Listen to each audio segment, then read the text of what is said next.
India. 1.4 billion people, 28 states, 22 official languages. India is not only one of the fastest growing economies in the world, but also the most populated country on planet Earth.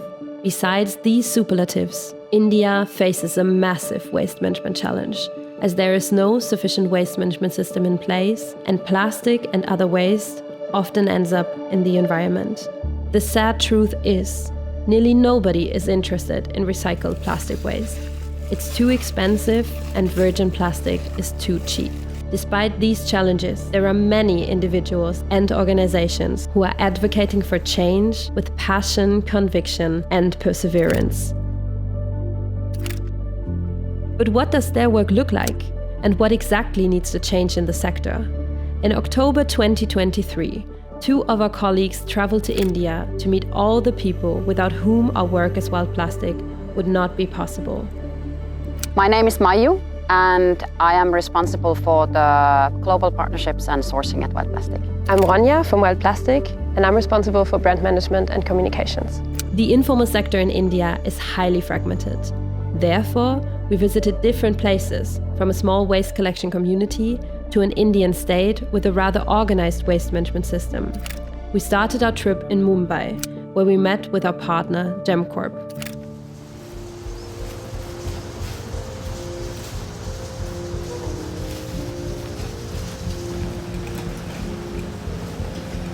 My name is Vikas Chajir. I'm the Chief Sustainability and Strategy Officer for the group at GemCorp. I'm Siddhant Kannani. I'm the Sustainability and Strategy Manager for GemCorp Recycling and Technologies Private Limited. GemCorp has been working within recycling for 4 years now and has meanwhile established its activities across India. Right now, we have close to 40 collection centers in India where we have provided our own baling machines. We are ensuring all the social security and the hygienic measures that we have provided.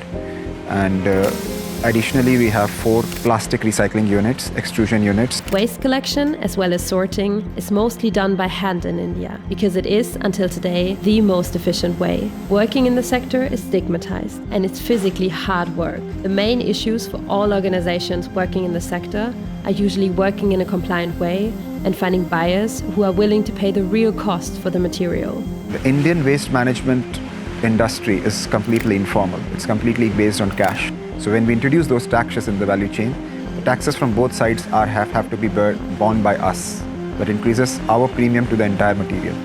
And we cannot sell that material locally because we can't be competitive at a local level. Recycled plastic is not attractive. Recycled wild plastic even less so.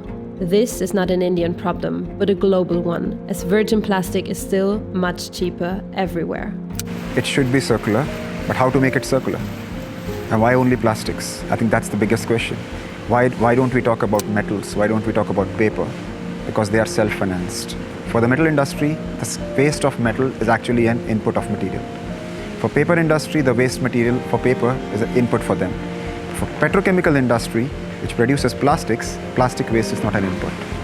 So I think that's the gap that we need to bridge because it's not self-financed by the industry. Plastic is not just a thing which you can ban it out. Plastic is a product which will be utilized throughout the lifespan and for the coming years. So banning is not a solution and recycling is only the solution. One of the biggest challenges of working in the waste management sector is making sure that the working conditions of waste collectors are improved. To understand the challenges in depth, we visited Conserve India, an NGO from Delhi. I'm Kanika Ahuja, and I've been a director at Conserve for the last 7 years. And Conserve India is an old organization. It started about 25 years ago. So actually, Conserve India was founded by my parents. And Anita Ahuja is still the president of the non-profit, and she's very active. Conserve India has been running various projects, always focusing on close collaboration with the people in the sector. Together, we visited a waste collector community of 35 families in Noida, Uttar Pradesh. So our project in Noida has been operational since 2019, and today they're quite successfully running as a micro-enterprise. And there is a group of collectors, segregators, who first access the waste. They do house-to-house collection on their bike carts and get the waste to the local community. There are women also involved who work in the local community who segregate that waste into different plastic types. The waste workers do have a lot of knowledge in touching and feeling the material to understand what would be recyclable in our particular machine and what is not. Before Conserve India started working with the community, they were building their huts illegally and frequently had to change their location, which made their lives complicated and dangerous. But starting a project within the sector is not a quick task.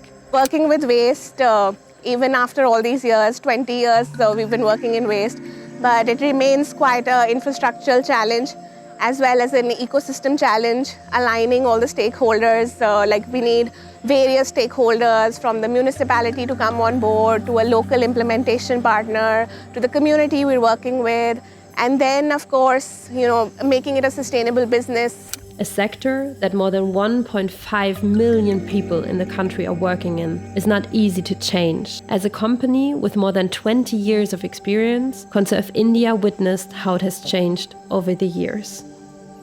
I think it's a very double-edged sword, the waste sector.